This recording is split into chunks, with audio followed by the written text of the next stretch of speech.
پیاسی دھرتی کو سیراب کیا. اگر ضرورت پڑی تو جلیانوالے باغ کی مٹی کو اپنے لہو سے جیسا ہے اور اسے زرخیز بنایا ہے. ذرا محبان وطن کی داستانیں تو مد نظر رکھیں. تاریخ اس بات پر شاہد ہے کہ سن 1857 عیسوی کی جنگ آزادی میں تقریباً 2 لاکھ مسلمان شہید ہوئے، جن میں 51,000 علماء کرام تھے. اور سن 1861 عیسوی کی جنگ آزادی میں انگریزوں نے 3 لاکھ قرآن کریم کے نسخے جلا ڈالے. اور سن 1864 عیسوی سے لے کر سن 1867 عیسوی تک انہی 3 سالوں میں 14,000 علماء کرام کو تختۂ دار پر لٹایا گیا. اور صرف دہلی میں 500 علماء کرام کو پھانسی کے پھندوں پر لٹکایا گیا. تو علماء کرام کے مقدس جسموں کو تانے سے ڈالا گیا، کھنجروں کے خانوں میں بند کر کے جلتے ہوئے تنوروں میں ڈالا گیا.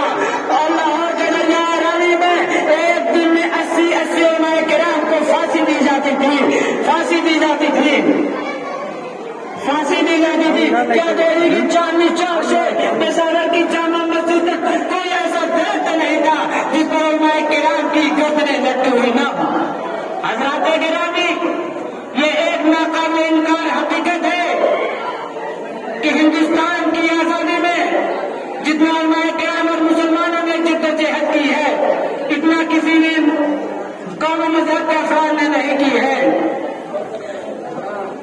آج انہیں محبان آزادی کے پروانوں کو بڑی بے دردی اور تعصب کے ساتھ تاریخ کے صفحات سے مٹایا جا رہا ہے. اور مسلمانوں کو یہ دھمکیاں دی جا رہی ہے کہ ہندوستان چھوڑو، پاکستان جاؤ.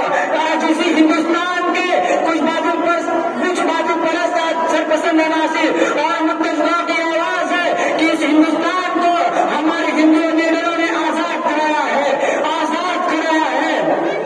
تم نے کب آزاد کرایا؟ اے وطن کے غداروں، تم نے ہندوستان کی آزادی میں کیا کیا؟ کتنے تمہارے لیڈر رہنما یہاں پھانسی کے پھندے پر لٹکائے گئے اور کتنے مالدہ کے جیل میں قید کیے گئے، فیضآباد جیل میں ڈالے گئے، اعظم گڑھ جیل میں ڈالے گئے. کیا دہلی کی چاندنی چوک سے پشاور کے درختوں تک تمہارے لیڈر اور رہنماؤں کی گردنیں لٹکی ہوئی تھی؟ ذرا تم ثابت تو کرو. ہاں، اتنا ضرور کروں گا کہ ہندوستان کی آزادی میں سبھی لوگ شریک تھے، لیکن جتنی جدوجہد علماء کرام اور مسلمانوں نے کی اتنی کسی بھی قوم و ملت کے افراد نے نہیں کی.